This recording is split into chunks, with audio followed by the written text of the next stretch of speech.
Article 3. Hello friends, मी प्राजक्ता. तुम्हाला माहिती आहे का भारतामध्येच एक नवीन राज्य कसं तयार केलं जातं? चला तर पाहूया 1 मिनिटाच्या व्हिडिओमध्ये. भारताच्या संसदेला पूर्ण अधिकार आहे की भारताच्या आतमधील राज्यांमध्ये बदल करू शकते. मग हे बदल कसे असू शकतात जे संसद करू शकते?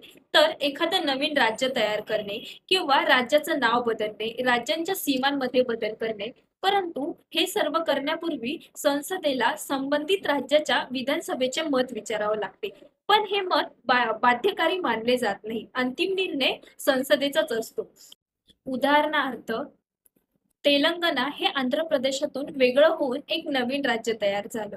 त्यानंतर उत्तराखंड, झारखंड, छत्तीसगड हे 3 नवीन राज्य तयार झाली आणि उत्तरांचल ते उत्तराखंड आणि ओरिसा ते ओडिसा अशी राज्यांची नावे बदलण्यात आली.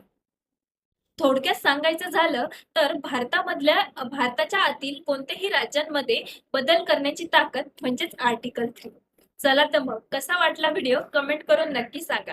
व्हिडिओ आवडला असल्यास लाईक आणि शेअर करा आणि जर असेच अपडेट डेली हवे असतील तर माझ्या चॅनलला फॉलो आणि सबस्क्राईब नक्की करा.